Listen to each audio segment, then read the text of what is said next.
안녕하세요, 공병호입니다. 이 포토샵과 일러스트레이터 프로그램은 사실 굉장히 광범하게 사용되고 있는 그 추세입니다. 소셜미디어의 이벤트 페이지에서부터 카드뉴스, 그 다음에 포스터라든가 아니면 영상에서조차도 포토샵에서 사용한 것, 그 다음에 일러스트레이터 프로그램을 활용해서 만든 그래픽 파일들을 다양하게 사용하고 있는 것을 아실 것입니다. 그렇기 때문에 어떤 면에서는 영상을 하시는 분들에게조차도 포토샵과 일러스트레이터 프로그램은 매우 필수적이고 중요한 프로그램으로 되었습니다. 뿐만 아니라 인터넷과 모바일 쪽에 그래픽 파일을 만들어야 되는 그런 작업에서도 포토샵은 매우 필수적인 프로그램입니다. 하지만 굉장히 쉬우면서도 실제 보면 엄청나게 많은 기능들을 가지고 있기 때문에 원리에서부터 정확하게 알고 어떻게 활용되는지를 자세히 익혀두지 않으면 자신이 현장에서 실무에서 활용하기 굉장히 어렵습니다. 그래서 저희 수업에서는 초보자들도 충분히 따라서 들을 수 있을 정도의 수준으로 수업을 하긴 하지만 현장 실무에 알맞게 그 활용 범위까지 넓혀서 수업을 진행하도록 하겠습니다. 먼저 우리가 포토샵 프로그램에 대해서 먼저 설명을 좀 드리도록 하겠습니다. 일단은 그 포토샵 프로그램은 우리가 흔히들 사진 보정 프로그램이라고 알고 있습니다. 물론 맞습니다. 사진 보정에 굉장히 중요한 역할을 하죠. 하지만 사진 보정은 사실 포토샵 기능의 굉장히 일부 기능이라고 보시면 될 것 같습니다. 미디어 영상 광고학과 학생들 그리고 또는 그런 어떤 광고나 홍보의 그래픽 파일을 만드시는 것들 또는 디자인을 준비하시는 분들한테 사실 보정 기능은 전체 기능 중에서 아주 일부 기능에 불과하다는 것이죠. 그런 면에서 사진 보정 기능이 굉장히 뛰어나긴 하지만 그 기능이 전부는 아니다 라고 하는 부분들을 좀 말씀드리면서 오늘 첫 번째 수업 예제 잠깐 열어보면서 수업을 시작하도록 하겠습니다. 이미 있는 거에 대해서 오픈을 클릭하시고 여기 보시면은 첫 번째 수업의 예제가 여러 개가 있는데 프루츠라고 하는 것들을 한번 열어보셨으면 좋겠습니다. 그 다음에 다른 것으로서 광고 디자인이라는 것도 이거 선택하시고 이것도 CTRL 키를 누른 상태에서 이것도 선택을 광고 디자인 PSD라는 것도 한번 열어주시고요. 그 다음에 뮨셀 칼라 시스템 설명이라는 것도 클릭해서 열어주셨으면 좋겠습니다. 그래서 요거 세 가지를 선택해, 꼭 CTRL 키를 눌러서 꼭 하나하나를 선택하신 상태에서 세 개를 선택해서 열기를 누르시면은 이 세 가지가 다 열립니다. 포토샵에서는 항상 이와 같이 열게 되어 있습니다. 여기 지금 이 대화 상자는 폰트가 설치되어 있지 않다라는 것인데 일단 요거는 닫아 놓도록 하겠습니다. 이 세 가지 파일을 제가 열었는데 이와 같이 열려 있다라고 하는 것을 요 탭을 통해서 이렇게 볼 수가 있겠죠? 이렇게 열어놓고 일단 설명을 좀 드리도록 하겠습니다. 앞서 말씀드렸듯이 보정을 한다라고 했을 때 흔히들 이미지에서 어저스먼트 이쪽에서 보정을 많이 하죠. 예를 들어서 여기서 명도라든가 뭐 이런 것들도 보정하고요. 뭐 레벨 기능을 이용해서 이런 어두운 부분과 밝은 부분들 이거 꼭 따라하지 않으셔도 됩니다. 이런 식으로 우리가 이런 보정을 하는 그런 기능들도 있다는 점들은 좀 말씀드리고요. 또한 이와 달리 우리가 이미지를 크게 하거나 느리게 하거나 기능들로 더 많이 쓰고 있습니다. 사실 이런 그 파일, 프루츠 JPG라는 파일이 크기가 얼마나인지를 알고 싶을 때가 있을 거예요. 그러면 우리가 물론 지금 이 포토샵의 상태에서 이 포토샵의 인터페이스에서는 지금 이러한 패널들이 나타나 있죠. 이 패널에 대한 수업의 내용은 다음 시간에 배우도록 할 건데 이런 프로퍼티 패널에 보시면은 이렇게 가로가 센치 단위로 이렇게 표시가 되어 있는 것을 알 수 있을 거예요. 이렇게도 우리가 이건 캠퍼스라고 하는데 이 캠퍼스라고 하는 것은 그러니까 여기 이 그 파일, 이 파일이 JPG 파일이죠. 근데 하지만 이것은 요 그래픽 파일뿐 아니라 요 뒤에 있는 사실 기본적으로 캔버스라는 곳에 놓여진다라는 개념으로 생각할 수가 있을 것 같아요. 그래서 파일 이제 이미지에서 우리가 이미지 사이즈를 클릭해 보시면은 이렇게 이미지 사이즈 대화 상자가 나타날 것입니다. 그러면 이와 같이 이미지 사이즈를 우리가 살펴볼 수가 있거든요. 그러면 여기에 가로로 4225 픽셀로 되어 있다. 그 다음에 세로 길이는 2817 픽셀로 되어 있고 해상도가 이렇게 되어 있다. 뭐 이런 표시가 나타날 것입니다. 이거는 그 이미지의 사이즈를 이야기하는 것이고요. 요 픽셀이라는 것은 여기 좀 이따 설명을 드릴 텐데 네모난 픽셀 안에 이것들이 다 있기 때문에 각각 그 색상이 구현되어 있습니다. 그래서 가로로 4225개, 세로로 2818개의 픽셀로 이루어진 것이고 1인치와 1인치 안에 72개의 픽셀이 구성되어 있는 해상도를 가지고 있다라고 이미지 사이즈를 우리가 알 수 있습니다. 이것은 이미지 사이즈를 뜻하고요. 그 다음에 이미지에서 캔버스로 가게 되면 이 캔버스는 뭐냐 하면 이 이미지랑 좀 개념이 다른데 이미지와 별도로 여기 그야말로 배경이 되는 작업 영역이라고 보시면 될 것 같습니다. 그래서 이것도 캔버스에 이런 사이즈가 존재하죠. 그래서 이런 캔버스라는 게 존재한다라고 하는 점들 잠깐 나중에 또 다시 설명을 드릴 텐데 그 정도만 알아두시면 될 것 같고요. 이렇게 해서 이미지의 사이즈를 조절하고 캔버스를 조절한다. 이런 점들을 좀 잠깐 생각해 두시면 될 것 같습니다.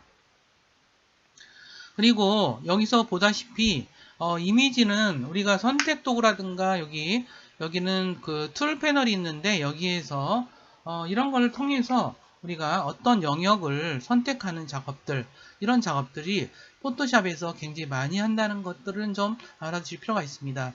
이런 기능 나중에 다시 자세히 배울 거니까 그때 가서 지금 오늘은 그냥 맛보기로 제가 조금 보여드리고 있습니다.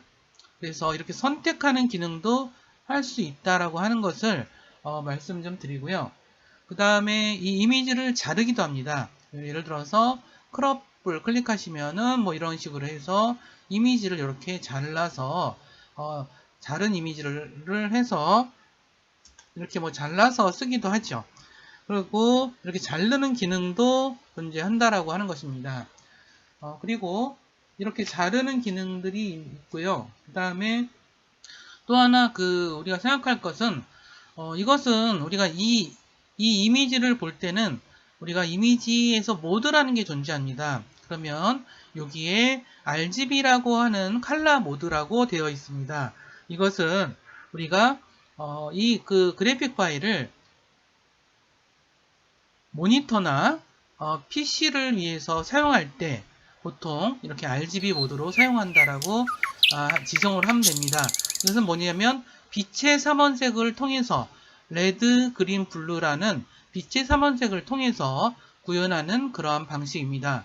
그 다음에 여기 CMYK를 만약 클릭한다면 이거는 시안, 마젠타, 옐로우, 블랙이라는 4가지 색의 잉크로 이것을 구현하게 됩니다. 그래서 한번 해볼까요? 우리가 CMYK를 이렇게 하시면은 이렇게 하시면은 사실 우리가 아주 세밀하게 볼 수 있는 분이 아니면 그래픽의 상태가 CMYK로 변한 것을 파악하지 못하실 겁니다.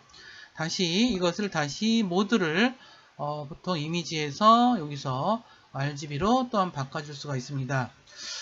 이런 작업은 뭐냐면 우리가 맨 처음에 포토샵 작업을 할 때는 보통 왜 포토샵 작업을 하는지가 정해져 있겠죠. 예를 들어서 처음부터 아무 생각도 없이 포토샵을 열진 않죠. 내가 웹 배너를 만들려고 한다. 또는 소셜미디어 페이스북에 광고를 만들려고 한다. 또는 하면 인쇄 광고물을 만들려고 한다. 이런 식으로 포토샵을 사용하는 목적이 정확하게 정해져 있다는 것이죠. 그렇기 때문에 그거에 맞춰서 우리는 항상 이 작업을 해주셔야 됩니다. 그래서 이렇게 RGB로 지정한다거나 CMYK로 지정한다거나 뭐 이런 작업을 해줘야 되는 거죠. 근데 이제 CMYK로 우리가 지정을 했다면 CMYK로 지정했다면 여기서 이미지에서 이미지 사이즈를 클릭하셔서 여기서 좀 잘 안 보이네요. 여기서 요거를 72dpi로 하지 않아야 되고요. 여기서는 그 웹이라든가 모바일용으로 그 디스플레이어로 우리가 구현할 때는 72dpi로 되지만 우리가 그 인쇄용으로 쓸 때는 300dpi 정도를 사용한다는 점들, 그래서 이걸 300으로 바꿔서 사용한다는 점들을 기억을 해두시기 바랍니다. 그리고 다시 RGB로 돌려놓을게요. 이런 식으로 우리가 할 수가 있는데, 그러면 우리가 주로 파일을 포토샵 작업을 한 파일들은 주로 나중에 저장을 할 때도 형식을 달리 해서 저장하는 경우가 많습니다. 우리가 포토샵은 일반적으로 저장할 때 그대로 사용하는 방법이지만 포토샵이 아니라 우리가 PSD로 저장할 때도 있습니다. PSD로 저장하는 경우가 여기서는 잠깐만요. PSD로 저장하는 경우가 여기가 있죠? PSD로 저장하는 것은 보통 인쇄용으로 작업할 때 많이 이렇게 하죠. 아니면 전자책으로 할 때도 사용합니다. 또는 이제 이것을 좀 이렇게 인쇄용으로 사용할 때 또한 사용하는 것 자체가 EPS 파일이라는 게 있습니다. 여기가 포토샵 ETS 파일로 지정을 하면 보통 인쇄용으로 사용하기 때문에 이거는 이제 출판 편집, 그러니까 출판 인쇄라든가 출판 광고 이쪽에서 많이 사용하는 형식이다. 이런 점들만 좀 이해하고 계시면 되지 않을까 싶습니다. 그리고 여기서 제가 좀 한 가지 더 말씀드리고 싶은 것은 여기서 이제 픽셀이라고 아까 이미지에서 사이즈를 얘기를 할 때 우리가 픽셀이라는 얘기를 많이 했죠. 그럼 여기서 어떻게 픽셀이 되는지 한번 보도록 할게요. 포토샵에서는 컨트롤 CTRL 키와 플러스 키를 누르면 이게 커집니다. 화면이. 이게 이미지가 커지는 건 아니고요. 우리가 화면상으로 볼 수 있는 이런 것이 더 크게 본다는 뜻입니다. 컨트롤 플러스를 누르면 이미지가 커지는데 이렇게 계속 커지다 보면 계속 키우다 보면 이렇게 네모난 칸이 보이죠? 이걸 픽셀이라고 말하는 것입니다. 그래서 아까 해상도를 얘기를 했는데 1인치와 1인치 안에 픽셀이 몇 개냐, 요 픽셀이 1인치 안에 요 픽셀이 많이 들어갈수록 해상도가 높은 것이죠. 그런데 그런 해상도가 높고 낮은 것들이 이런 식으로 구분이 된다는 점들을 추가로 말씀드린다면 픽셀이라는 개념을 우리가 포토샵 작업하면서 항상 잊지 않고 생각을 해주셔야 되기 때문에 말씀드린 것입니다. 그래서 마이너스를 누르시면 이렇게 우리가 아까 처음에 봤던 이미지로 볼 수 있다는 점들을 설명을 드립니다. 그 다음에 두 번째 예제로서 제가 가져왔던 것 중에서 이와 같은 것이 있습니다. 이것은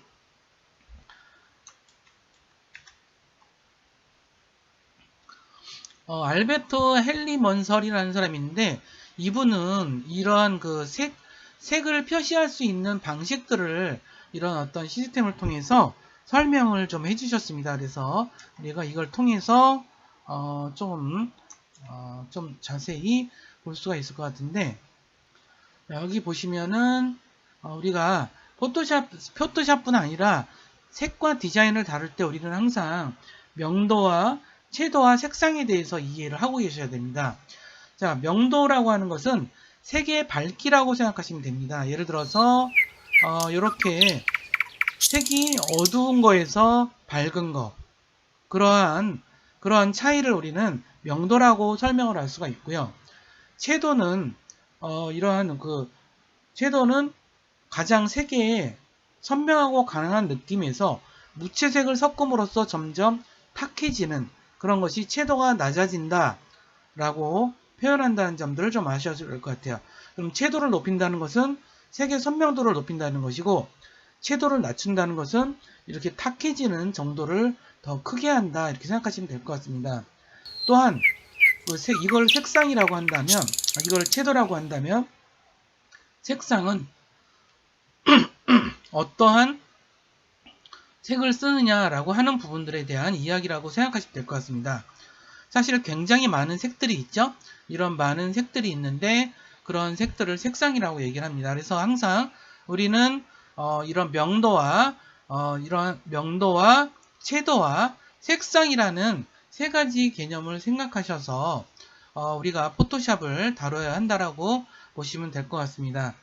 예를 들어서 우리가 색상을 다룰 때는 바로 여기서 여기 그 정경색을 저기 하는 foreground color 요걸 더블 클릭하시면 이렇게 컬러 피커 칩이 있습니다. 여기서 우리는 원하는 색상을 이렇게 선택할 수가 있겠죠. 이런 것이 바로 색상을 지정하는 그런 기능이라고 보시면 될 것 같습니다.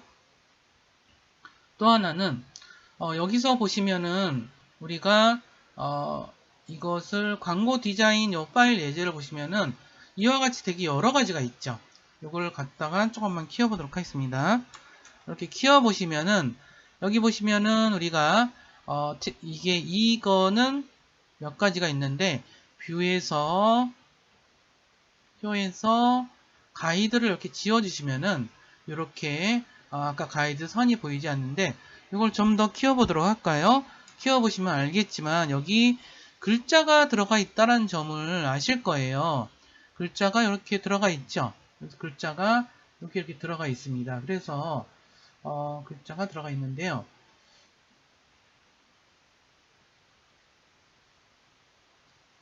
글자가 들어가 있고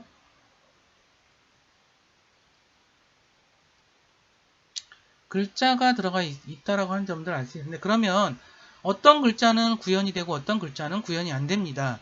이랬을 때 우리가 하나 알고 계셔야 될 것은 그 글꼴이 자기 컴퓨터에 설치가 되어 있어야 돼요. 그래서 우리가 글꼴이 설치가 되어 있어야 하는데 우리가 글꼴은 사실 유료 글꼴이 있고 무료 글꼴이 있어요. 그래서 그런 여러분들이 적당하게 그 글꼴을 설치해야 되는데 그 글꼴을 설치하는 게 또 약간의 맹점이 있습니다. 글꼴은 설치하면은 시스템 자원을 많이 활용하기 때문에 어려운 점들이 좀 있습니다. 그래서 제가 글꼴을 가져오는 그런 사이트를 잠깐 설명드리면 눈누 사이트라는 곳이 있습니다. 구글에서 눈누라고 눈누 폰트라고 이렇게 입력을 하시면 이렇게 사이트가 열리는데 여기 보시면 눈누 사이트에 가시면은 우리가 여러가지 글꼴 여기 무료 글꼴들이 되게 많이 나와 있어요. 그래서 여기다가 그 문구를 입력해 볼까요? 제 이름은 공병훈 선생입니다. 쑥스럽게 이걸 썼습니다. 이렇게 하면 여기 굉장히 많은 글꼴들이 나오죠. 여기는 좀 무료 글꼴인데 이 글꼴이 어느 것이 좋다. 좋은 것이 있으면 여기서 클릭해서 우리가 다운로드 받아서 사용할 수 있다는 점들을 설명을 드리면서 이 글꼴을 이렇게 사용할 수 있다는 점들을 좀 설명을 드리면서 오늘 첫 번째 그 포토샵과 일러스트레이터 첫 번째 수업은 여기까지 하고 마치도록 하겠습니다. 첫 번째 수업이지만 오늘 되게 많이 배웠죠? 사실 이 프로그램 수업을 되게 영상 강의로 한다는 건 되게 무리가 많은 것 같은데 그리고 저는 여러분들을 직접 보고 여러분들을 여러 가지 기술들을 가르쳐 드리고 싶은데 좀 어려움이 좀 있네요.